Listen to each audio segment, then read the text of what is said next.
Hello, my name is Melanie McComb. This is part 3 for the Stones Speak presented by the New England Historic Genealogical Society. Part 3 is going to be talking about online resources for cemetery research from home.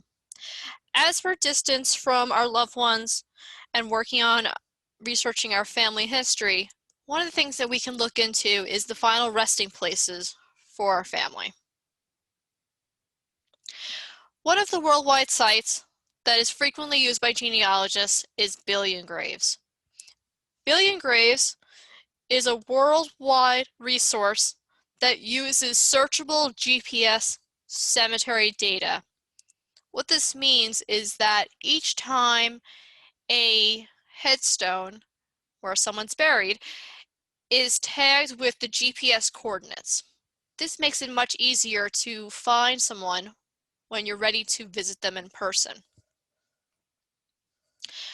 One of the ways that you can search on BillionGraves is to do a people search.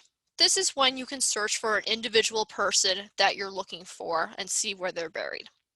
You can enter their first name, their last name, their birth year, their death year, and the default is a range of about plus or minus 5 years. And you can even specify the country, state, or county. Now, a lot of these fields are optional. However, the last name and a death year is needed to do a minimal search. You also can search within individual cemeteries if you know where someone is buried based on their death certificate or other records. In this case here, I have done a search for the Rooney surname in Prince Edward Island, Canada, with a year of death of 1884. Now, there are different search filter options available. Because I did not check off exact match, I am getting search results for Rooney and Mooney, which sounds like Rooney. Had I checked off exact match, I would only have gotten the first search result up here. You also have the options to use phonetic if you want to look for something that sounds like, especially if there are variations in spelling. In the case of Philip Rooney's memorial, we see some key information has already been included on the page on BillionGraves. We have the name of the cemetery, as well as the address where you can find it, which is helpful when you're ready to make a road trip there. We also have a transcription of the epitaph, what's written, inscribed on the headstone. And it reads, "In memory of Philip Rooney, died March 25th, 1884, and notes his age at death, 77. That portion wasn't included in the epitaph, but it does note the key point at the very bottom, which says, a native of the parish of Rosslea, County Fermanagh, Ireland. This is such an incredible find when these are included on headstones, when they actually note where they were originally born, especially for immigrants. We have noted here as well who the actual transcriber was and the photographer. This can be a great way if you need to reach out to them regarding any lighting issues, if you need to have a picture retaken, as well as knowing who is available in the area. The photographer, Lynn Ellis, that's noted, has taken a number of different pictures across the Prince Edward Island cemeteries for me and has been a very good resource. At the bottom of the profile page are nearby graves. This can be very helpful to see if there are anybody else buried in a family plot.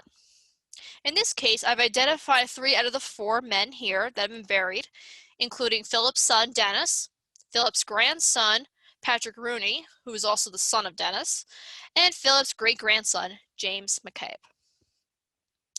You also see here on the different pictures images of their headstones. And from there, you can use that to know if there are people in your family tree you need to pursue further. In this case, in Dennis Rooney, I have noted his wife's name, Catherine Mahar, and I know that that is someone definitely in my family tree, so I know that this is the right one we need to look into. Another interesting feature you can find on BillionGraves is an image of the cemetery. In this case, I'm looking at more of a satellite view of what the St. Michael's Parish Cemetery in Prince Edward Island looks like. This building here with the gray roof is the actual church. Next to it is the cemetery. The blue dot indicates the individual gravesite for where Philip is. This gives you a visual of how far in on a particular cemetery and even how many rows you need to go in order to find the gravesite. This is very helpful, especially if you have larger cemeteries where you could possibly take even days if you don't have a map to guide you on where you need to go. On the individual cemetery websites, you see images of what their graveyard looks like and even the buildings attached. In this case, here we have some images of St. Michael's Church. So we saw in the previous slide the satellite view. Now here's more of a ground view of what the cemetery looks like. And from here, we note that there are 708 records and 459 images. So there may be some cases where someone could be adding pictures of different graves to individual memorials here. If you wanted to do a search, you could search on an individual cemetery and see if you could find anybody else by that name. Noting you don't need to include the first name, you can just search by last name.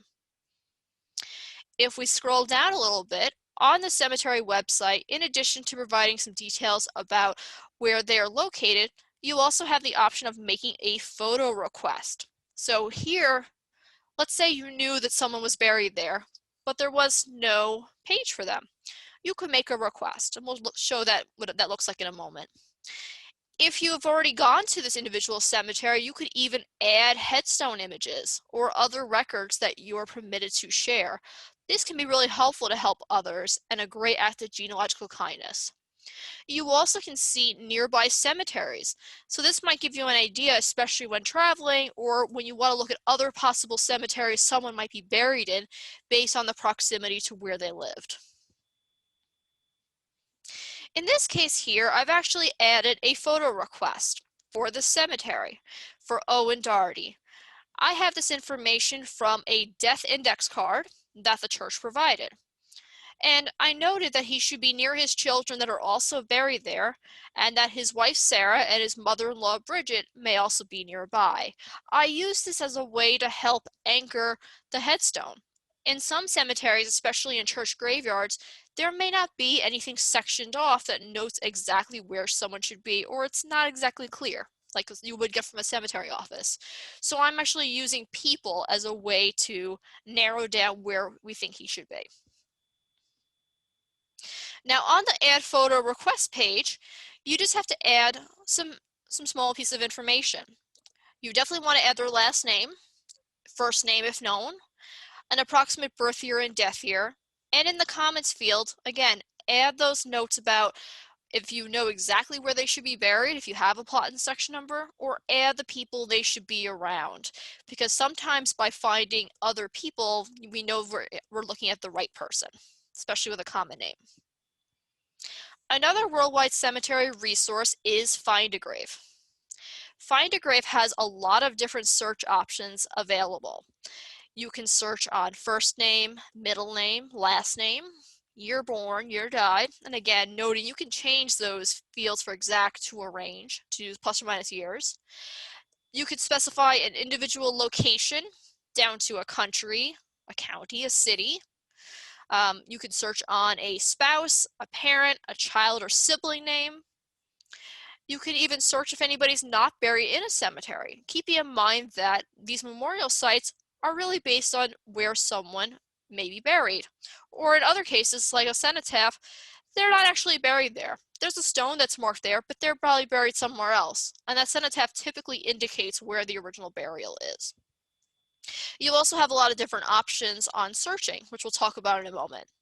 Now, one thing to keep in mind is that on Find a Grave, you can add GPS coordinates, but it is not required. So it is really key to add in those details where you can on a memorial.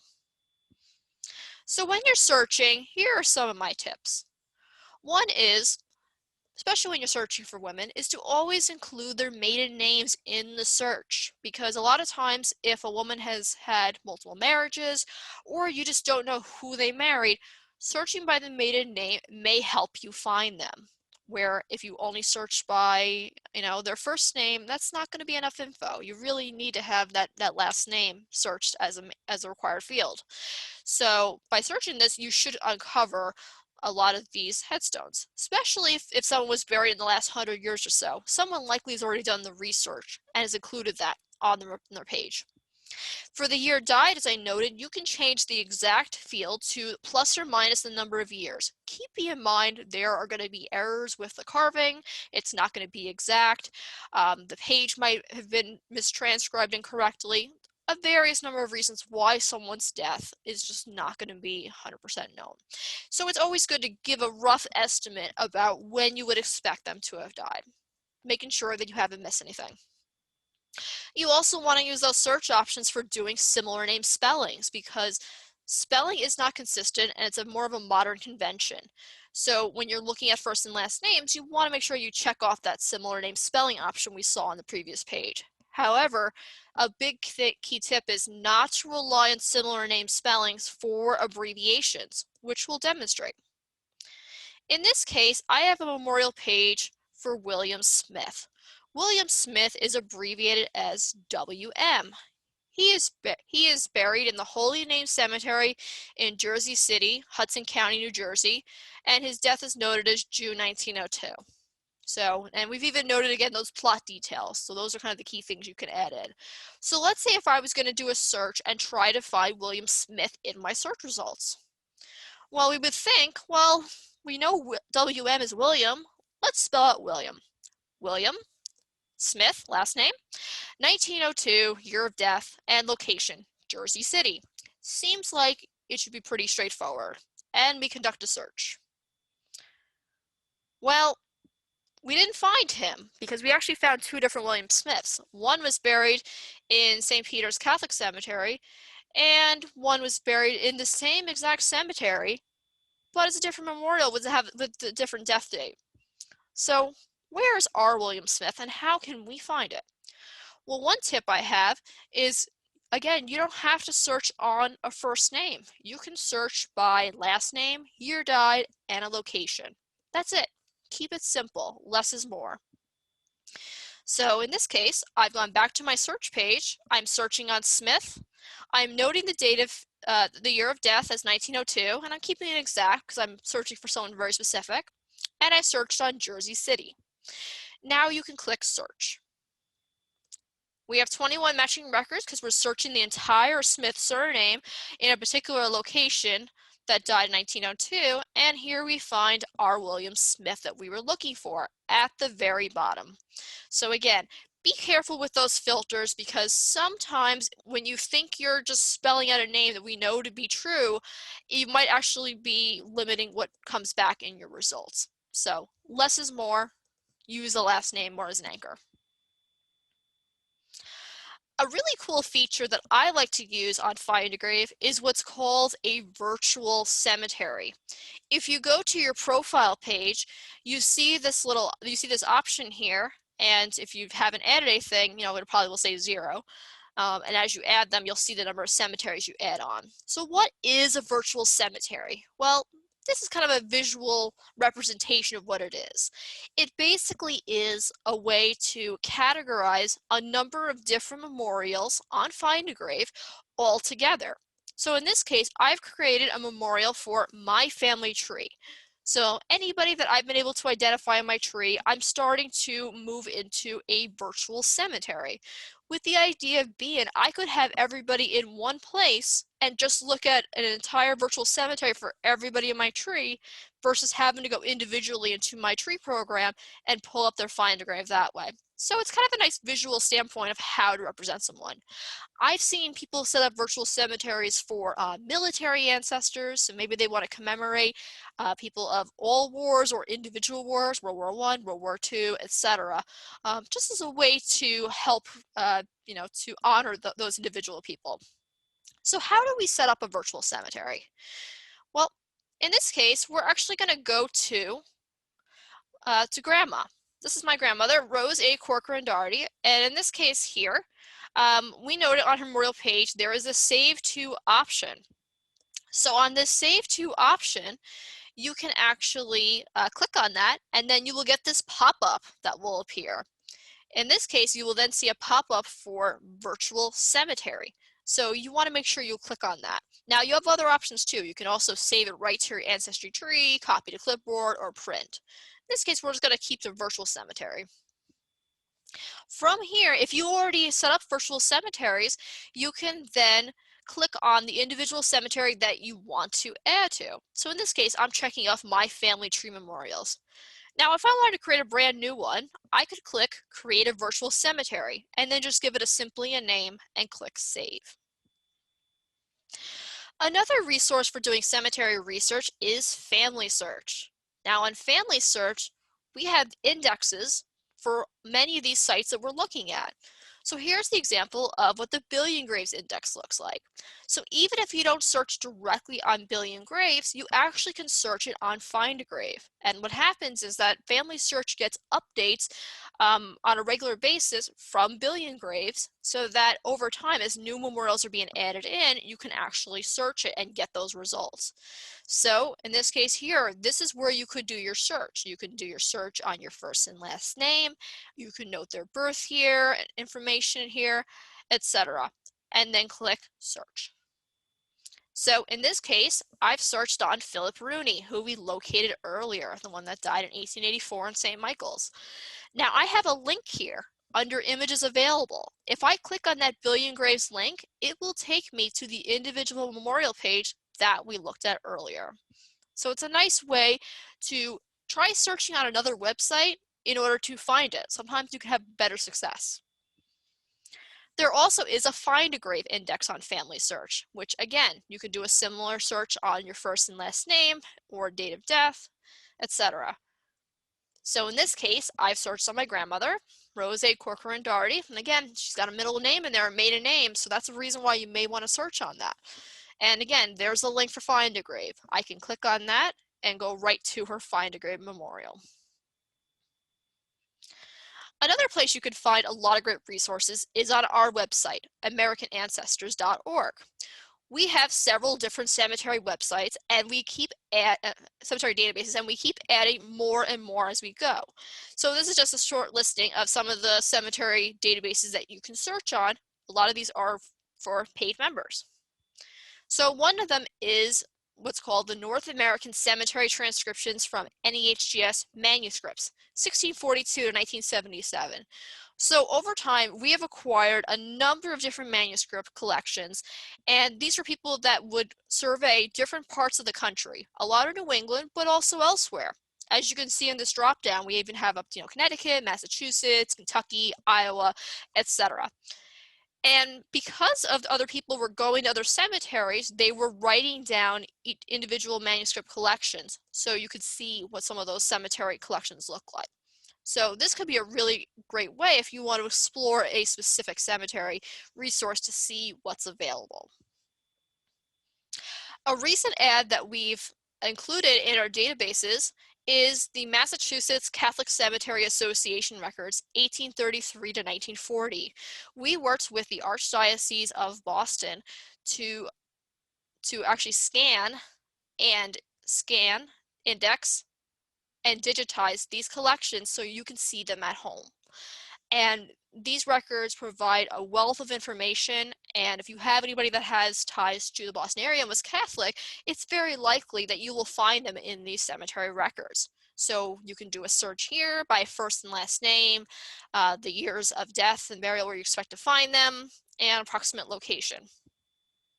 So one of the largest cemeteries in the Boston area is at Holy Cross. And this is a burial page from the year 1911. And we see it starting with the month of April. And here we have noted the individuals that were buried, what their age was, as well as where they are in the cemetery. This is key because these cemeteries are huge. A lot of people were buried here at this time, especially a lot of recent Irish immigrants. So using these burial records can be a really great way to help identify when someone had passed, especially if the death was not registered at the time. at the state level, or if you're having trouble just finding it in this case. By proving where someone is buried, this gives you another piece of the puzzle to do it here. And I find it also really helpful to note by looking at where someone is buried and who's nearby, that might give you ideas of different relationships and different people you want to look into. So in summary, there are several worldwide and regional cemetery websites and databases that you can search from the comfort of home to look for your relatives and ancestors. And it's very easy to do a search on these sites. You just have to put in your name and a rough, year of death and see if you could find them. And identifying where they're buried is a really great way to honor them and remember them, because it's a way to say their name one more time and to help make sure that you or at least be able to pay respects virtually to them, which a lot of us are doing at this time where we might not be able to go out to that cemetery because of the COVID-19 health crisis. And one of the greatest genealogical kindness that I find you can do is taking photographs in local cemeteries for descendants unable to visit. As you saw, a lot of these websites have features where you can make a photo request. Honoring those photo requests where you can in your local cemetery is such a great way to give back, and it's so appreciated. I know I appreciate every single one of the photographs I got back, because it may be a long time before I see a lot of these cemeteries in person. So if you can, give your time and it'll be very much appreciated.